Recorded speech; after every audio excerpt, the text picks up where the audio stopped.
Hi, എല്ലാവർക്കും എൻ്റെ നമസ്കാരം. എല്ലാ ദൈവമക്കൾക്കും നല്ലൊരു കാലം നേരുന്നു.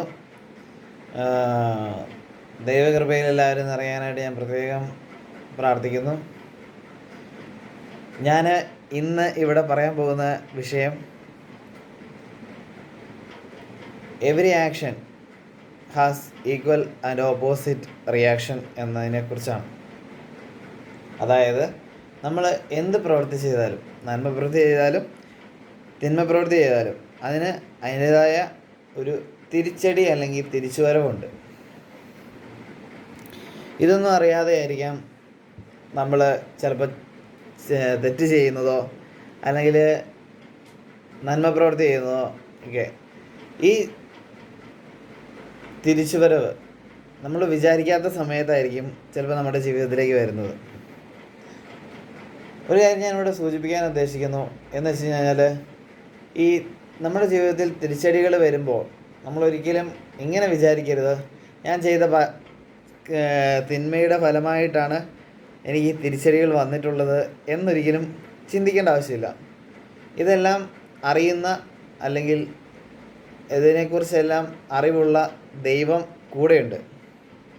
അപ്പോൾ ദൈവം എപ്പോഴാണോ, കാരണം എന്താണെന്ന് വെച്ച് കഴിഞ്ഞാൽ, ഇപ്പോൾ ഒരു പാപി, നമുക്ക് പാപി എന്ന് പേരിടാം. ആ പാപി കുറേ തെറ്റ് ചെയ്തു. അയാൾക്ക് അതിൻ്റെ ശിക്ഷ ഈ ഭൂമിയിൽ നിന്നും കിട്ടാതെ അയാൾ മരിക്കുകയും ചെയ്തു എന്ന് വിചാരിച്ചുകൊണ്ട് അയാൾക്ക് അതിൻ്റെ പ്രതിഫലം കിട്ടിയില്ല എന്നില്ല. അതാണ് പറഞ്ഞത്,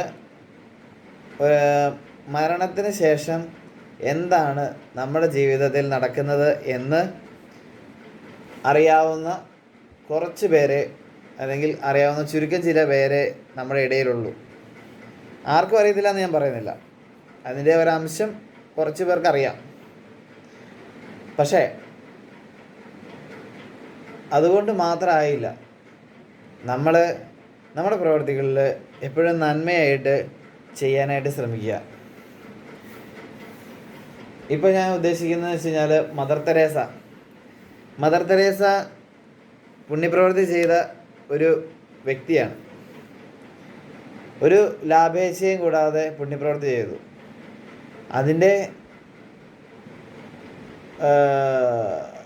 അതിൻ്റെ പുണ്യം മദർ തെരേസയ്ക്ക് ഒന്നെങ്കിൽ ഇവിടുന്ന് കിട്ടിയില്ലെങ്കിൽ സ്വർഗത്തിൽ അതിനോട് നിക്ഷേപമുണ്ട്. ഒരു കാര്യം ഞാൻ അടിവരയിട്ട് പറയാനായിട്ട് ഉദ്ദേശിക്കുന്നു, സ്വർഗം, നരകം, ശുദ്ധീകരണ സ്ഥലം, ഈ 3 അവസ്ഥയും ഉണ്ട് എന്നുള്ളത് വളരെ അർത്ഥവത്തായിട്ട് അടിവരയിട്ട് പറയേണ്ട കാര്യം തന്നെയാണ്. നിങ്ങൾ ഏത് സമുദായത്തിൽ വിശ്വസിക്കുന്ന ആളായാലും, ഞാൻ അതിനെപ്പറ്റിയൊക്കെ ആദ്യത്തെ ഇത് പറഞ്ഞിട്ടുണ്ട്, ഏത് സമുദായത്തിൽ പെടുന്ന ആളായാലും സ്വർഗം, ശുദ്ധീകരണ സ്ഥലം, നരകം, ഇത് 3 ഉള്ളതാണ്. അപ്പോൾ നമ്മളൊരിക്കലും നമ്മുടെ പ്രവൃത്തികൾ മൂലം നമ്മൾ നരകത്തിൽ വീഴാനായിട്ട് ഇടയാക്കരുത്. ഇപ്പോഴത്തെ സിനിമ ട്രെൻഡൊക്കെ എന്ന് പറഞ്ഞു കഴിഞ്ഞാൽ, മൊത്തത്തിൽ അവർ ചേഞ്ചാണ് ചെയ്തിരിക്കുന്നത്. അതായത് നരകത്തിൽ പോകാനായിട്ട് ആഗ്രഹിക്കാൻ എല്ലാവരെയും ഉദ്ഘോഷിക്കുന്ന ഒരു പാറ്റേണാണ് ഇപ്പോൾ കണ്ടുകൊണ്ടിരിക്കുന്നത്. അതൊക്കെ അന്ധകാര ശക്തികളുടെ ഒരു ശക്തി കാണിക്കുന്നതിൻ്റെ ഇതാണ്. പക്ഷേ നിങ്ങളെല്ലാവരും വിചാരിക്കണം, അന്തിമമായ തീരുമാനം ദൈവത്തിൻ്റേതാണ്. ദൈവത്തിനോടൊപ്പമോ അല്ലെങ്കിൽ ദൈവത്തിൻ്റെ അടുത്ത് പോലും ഒരു ശക്തിക്കും എത്താൻ കഴിയില്ല എന്നുള്ള കാര്യം നമ്മൾ മനസ്സിലാക്കണം. അങ്ങനെ മനസ്സിലാക്കി കഴിഞ്ഞാൽ ഞാൻ ആദ്യമേ പറഞ്ഞ പോയിന്റിലേക്ക് എത്തും. Every action has equal and opposite reaction. നമ്മളിപ്പോൾ ഒരു നന്മ പ്രവൃത്തി ചെയ്യുക, ഈവൻ ഒരു കുഞ്ഞാട്, ആ കുഞ്ഞാടിനെ അതിൻ്റെ കാലിലോ അതിൻ്റെ കഴുത്തിലോ ഒരു കെട്ട് വന്നിട്ടുണ്ട്, അത് അനങ്ങാൻ പറ്റാതെ നിൽക്കുന്ന ഒരവസ്ഥയിലാണെങ്കിൽ ആ കുഞ്ഞാടിനെ രക്ഷപ്പെടുത്തി, അല്ലെങ്കിൽ അതിനെ ആ കുടുക്കിൽ നിന്ന് രക്ഷപ്പെടുത്തി കഴിഞ്ഞാൽ അതൊരു പുണ്യപ്രവൃത്തി തന്നെയാണ്. അത് ചെയ്യുമ്പോൾ നമ്മുടെ മനസ്സിലൊരു സന്തോഷം തോന്നൂല്ലേ, അതാണ് വേണ്ടത്. അതിനുശേഷം നമ്മൾ അതിൻ്റെ ആ പുണ്യപ്രവൃത്തിയുടെ, ഒരു വ്യക്തി പുണ്യപ്രവൃത്തി മാത്രം ചെയ്തുകൊണ്ടിരുന്നു കഴിഞ്ഞാൽ ആ പുണ്യപ്രവൃത്തികളുടെ ഫലമായിട്ട് ആ വ്യക്തി പോസിറ്റീവ് എനർജിയിലേക്ക് വരുന്നതായിട്ട് നമുക്ക് കാണാൻ പറ്റും. ഈ ലോകം മൊത്തം നെഗറ്റീവാന്ന് പറയുന്നില്ല, പക്ഷേ ലോകം നെഗറ്റീവിലേക്ക് ആൾക്കാരെ എത്തിച്ചുകൊണ്ടിരിക്കുന്ന ഒരു സമൂഹത്തിലാണ് നമ്മളിപ്പോൾ നിലവിലുള്ളത്. എന്നാൽ അതിനെതിരെ പോസിറ്റീവ് എനർജിയിലേക്ക് തിരിഞ്ഞു നിൽക്കുന്ന ഒത്തിരിയേറെ ആൾക്കാർ ഇപ്പോഴും ഭൂമിയിലുണ്ട്. അവരെയും കൂടി നെഗറ്റീവിലേക്ക് എത്തിക്കാനായിട്ടാണ് ഈ നെഗറ്റീവ് എനർജി ശ്രമിച്ചുകൊണ്ടിരിക്കുന്നത്. നെഗറ്റീവ് എനർജി എന്ന് ഞാൻ പറയുന്നത് ഇബിലിസ്, സാത്താൻ, ലൂസിഫർ, അല്ലെങ്കിൽ ഈ പേരുകളിലെല്ലാം അറിയപ്പെടുന്ന ഒരു പൈശാചിക ശക്തിയെ തന്നെയാണ് ഞാൻ സൂചിപ്പിക്കുന്നത്. പിന്നെ ദൈവം ആഗ്രഹിക്കാതെ അല്ലെങ്കിൽ ദൈവം അറിയാതെ ഈ ലോകത്ത് ഒരു മണൽത്തരി പോലും അനങ്ങുന്നില്ല, അല്ലെങ്കിൽ ഒരില പോലും അനങ്ങുന്നില്ല. അപ്പോൾ പിന്നെ നമ്മൾ വിചാരിക്കും, എന്നാൽ പിന്നെ ദൈവത്തിന് ഇതെല്ലാം അങ്ങോട്ട് കൺട്രോൾ ചെയ്താൽ പോരെ. ദൈവം നമ്മുടെ മുൻപിൽ ഈ നന്മയും തിന്മയും വെച്ചിട്ടുണ്ട്. നന്മ വേണോ തിന്മ വേണോ? അപ്പം നമ്മൾ സെലക്ട് ചെയ്ത് കഴിഞ്ഞാൽ നമുക്ക് അതിൻ്റെ ഫലങ്ങൾ നമുക്ക് കിട്ടും. അങ്ങനെയായിരുന്നു ഇത്രയും നാളും, ഇനി അങ്ങനെ തന്നെ ആയിരിക്കുകയും ചെയ്യും. അപ്പം പിന്നെ വേറൊരു കാര്യം എനിക്ക് പറയാൻ ആഗ്രഹം തോന്നുന്നത് വെച്ചാൽ ലോകാവസാനം. ഒത്തിരി പേരുടെ